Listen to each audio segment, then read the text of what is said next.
Il faut couper. Il faut couper dans la censure, il faut couper dans les vidéos anarchistes, pamphlétaires, poétiques. Il faut mettre un frein. Est-ce que c'est assez freiné? Freiner tous les abus de mots et de langage, tout ce qui est graveleux, le 13 juin 2009. Si on retire tout ça, il ne reste plus rien. Allons voir les vidéos. Allô? Vous n'êtes pas très beau aujourd'hui? Mais je vous aime quand même. J'ai pas le choix, j'ai pas d'autre public. Allez, présente tes vidéos, là. Présente tes vidéos, là. Présente tes vidéos. Coupé!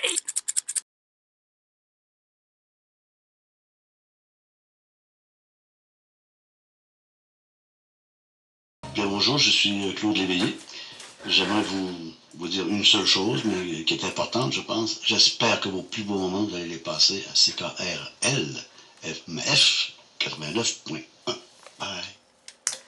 Moi aussi, Claude, j'espère que les gens passent des bons moments à CKRL au 89.1. Un jour, j'ajournerai la fréquence. Je saupoudrerai l'éloquence pour extrapoler la transe, pour explorer la mince couche qui fourche cette fois la langue sous la douche. Et lorsque je t'y touche, sous tes soubresauts, je fais mouche. Hey, vous savez que c'est que...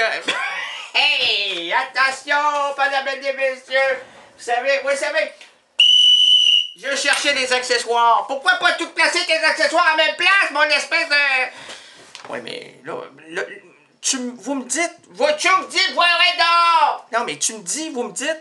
Là, on va faire l'émission, puis moi, j'ai rien de préparé, moi, moi, je fais de l'improvisation. Mais c'est ça, improvise pas tes instruments de musique. T'as les twing, puis là, le... T'as deux instruments de musique, un point, c'est tout, puis t'as ta voix. Ma voix, j'en ai plus, et je n'en veux plus. Eh ouais, c'est ça. Vous savez que CKRL diffuse depuis la semaine dernière des émissions d'été, estivales. Et je vais vous en divulguer 2 titres. À vous de le chercher dans l'horaire de notre radio. À te regarder, je ne te vois plus. Ça, c'est une émission sur la vie de couple. À te regarder, je ne te vois plus. C'est animé, je ne sais pas par qui, là, mais c'est une émission sur la vie de couple.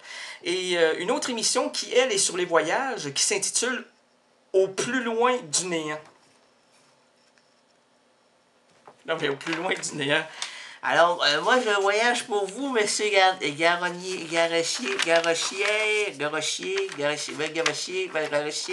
Monsieur Garichier. Non, moi, c'est Rénal Gagné, mais monsieur Garé. Êtes-vous le frisque de Barry Cooper? Non. Le qui? Le frisque de Barry Cooper? Non. Non, je suis pas le fils de Gary Cooper. Ah, ben, ça, calistoche. Caramaris, nereres, terroris. Et taberanas, terrorigost. Il gosti tordirk. Êtes-vous fâché? Ah non. Ah, pas vraiment. Cette semaine, et ce, pourriez-vous me le refaire? Cette semaine, et ça jusqu'à épuisement du concept, nous mâcherons, squeezerons, éplucherons, déshabillerons, poursuivrons et lèverons à bras de mots, pour ne pas dire lécherons à bras de mots celui-ci. Mais là, lécher des bras de mots, là, oh, on a essayé ça la semaine dernière avec Maryse, hein? Maryse Dubois, qui n'est pas sortie avec moi du bois, puisque je l'harcèle à chaque instant. Maryse, m'aimes-tu? Allez, arrête donc. Maryse, m'aimes-tu? Allez, arrête donc. Qu'est-ce que tu faisais, Maryse? J'étais en pleine lecture psychodramatique de l'œuvre d'Albert Camus, et qui a trop bu. Albert Camus a bu. Il a très bu, hein, Albert Camus, tellement bu que Albert Camus, en roulant dans sa bagnole, hein, il roule, il prend la platane dans la gueule, Albert Camus. Qui boira Camus? Qui a bu? C'est Camus qui a bu, c'est pas moi, mais il était seul dans sa bagnole, le couillon. Il roule, il Camus, Albert Camus prend des notes, hein, et voilà la platane, dans la gueule, Albert Camus. À quel âge est-il mort, Albert Camus? Ah, ben Albert Camus est mort après avoir bu trop de Camus. Alors Camus ou Cabochon, Albert Camus, voilà le torchon.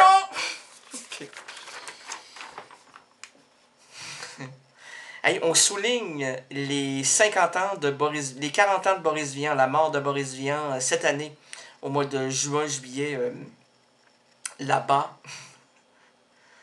Je chanterai pas Jean-Jacques Goldman. Là-bas, tout est beau, tralala, là-bas. Mais j'espère qu'ici aussi, on va s'y arrêter sur Boris. Parce que ça a été un type important dans la francophonie. Puis qui dit quelqu'un d'important dans la francophonie, ça veut dire quelqu'un d'important dans le monde. Comme Shakespeare a été important dans l'anglophonerie.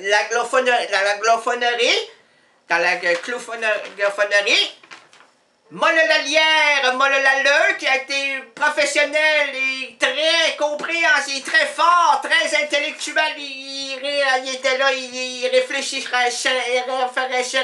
constamment sur des grands thèmes de la vie, sur des grandes pièces théâtrales avec une petite morale. Molle Lalière, et comme j'aime le dire, molle hier, dur aujourd'hui. Pour nous et nous lèverons à bras de mots celui-ci pour en observer la moindre couture, fissure, embouchure, angle, pour enfin l'exclure ou l'inclure dans le château symbolique de la francophonie. Aujourd'hui, plaçons en garde à vue le mot. J'ai mon petit sac ici. En fait, c'est un sac. Un sac de mensonges, comme un sac rempli de mots. Et j'en tire un comme ça au hasard. Voilà, comme ça ici. Je range le sac parce que si je le perds, je perds presque mon émission complète. Hein? Alors, le mot, c'est mondialisation. Je le montre ici à la caméra, parce que nous sommes aussi sur Internet. Alors, je me permets de le montrer sur Internet. Voilà, mondialisation. Là, c'est bizarre parce que lorsque je montre le mot, c'est comme les ambulances, c'est à l'envers. J'aurais dû écrire à l'endroit. Comme ça, on l'aurait lu avant. Mondialisation.